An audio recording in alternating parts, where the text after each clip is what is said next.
Hey everyone, this is Greg with Spotted Tongue Woodworking, and here is the slab.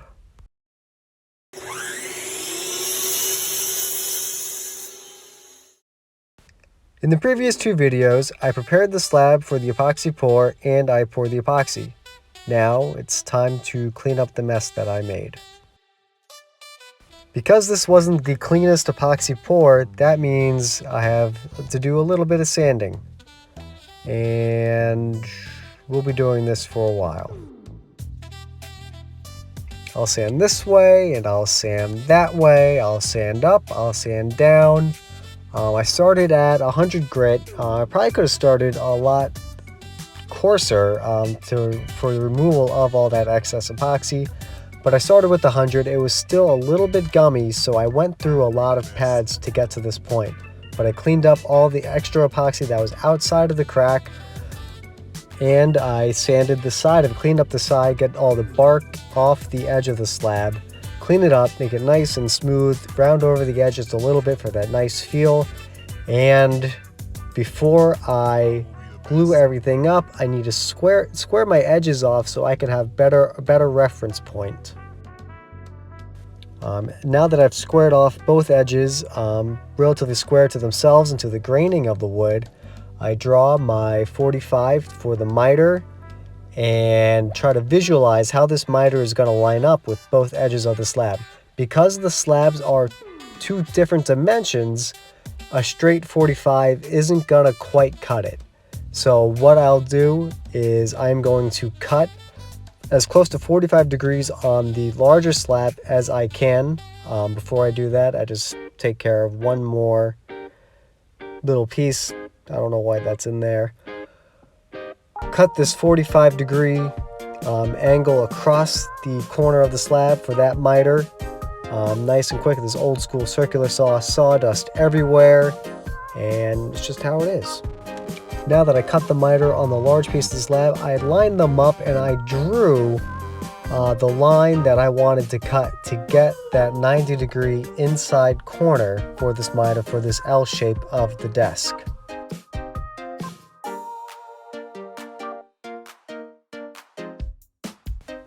As I'm checking the alignment of this miter, I realized I forgot to trim the outside edge of the slab, so just real quick, just run a straight right along the line and clean that up.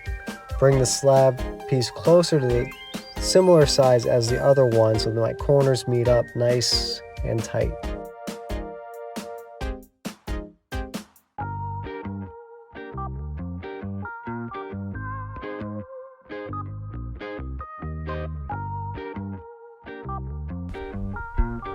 And it's a fairly clean miter. Obviously it's not clamped together, so there is a gap at that joint line, but that's not so big a deal. Now that my pieces are cut, I mark my positions for the biscuits, running the biscuit joiner, top and a bottom line of biscuits to help add extra glue surface for alignment and for strength purposes.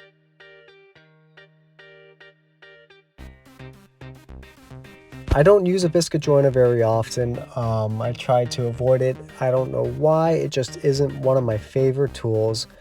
But when I'm looking at trying to keep things in alignment when I glue them up and it becomes super critical, nothing beats a biscuit except a domino. And a domino joiner is out of reach for so many people. So you go to get a biscuit joiner from Home Depot or Lowe's for a fraction of the cost, and it'll get you most of the way there for a lot of what you might use a domino for.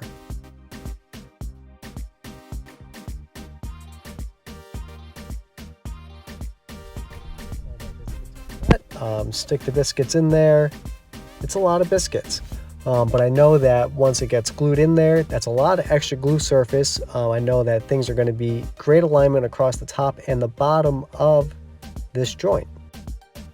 It's a little tricky clamping across a long miter like that, so I break out my hot glue gun and glue on my little clamping triangles in order to provide those parallel surfaces for the clamps to clamp onto and pull towards each other.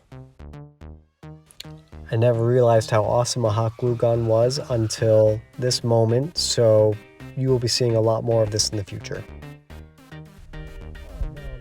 testing out the clamps, make sure everything is pulling in the right direction. Just a quick dry fit before putting glue on the joint. I want to make sure that nothing is going to go catastrophically bad. But as you know, what happens with the dry fit is usually not what happens when you get glue in there and you're under pressure.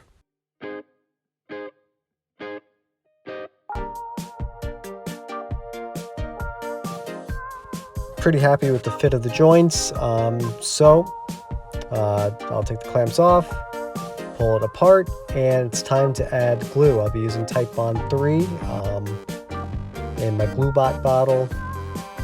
Just a very nice combination. Type Bond 3 gives you nice open time, but then, you know, when it does dry, when it hardens, it's gonna be good.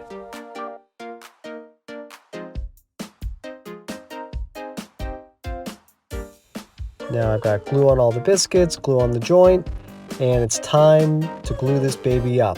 You know, pressure's on, you got glue on there, you gotta get it together. If you don't get it together in time, you gotta wipe it all off, clean it all off, because wood glue bonds wood, it doesn't bond to itself. So that's a very important thing to know, is that the best joint is gonna be on two clean pieces of wood. So I'll just tighten up these pipe clamps, make sure my joint is nice and tight, and work on something else. The inside corner, because of the nature of a live edge slab, the inside corner didn't quite meet up. So what I'm doing here is a series of rasps and files to shape the inside corner so that they end up matching and meeting in a natural way. So I let everything sit overnight. I'm back here the next day, knock my blocks off, and you guessed it, back to sanding. I'm gonna clean up this joint, clean up the slab, and prepare for finish. So I'll finish sanding up and start applying the finish. I'll be using Danish oil. I know that Danish oil will always look good. That wonderful traditional oil finish, that beautiful warm glow that really brings out the chatoyance of all the knots and figure in the wood. And I'll do a couple flood coats as the elm absorbs it all. So there you have it, live edge slab with epoxy inlay and a Danish oil finish. Now it'll be time to build some lower cabinets for this desktop. Thanks for watching. Like, comment, and subscribe, and we'll see you soon.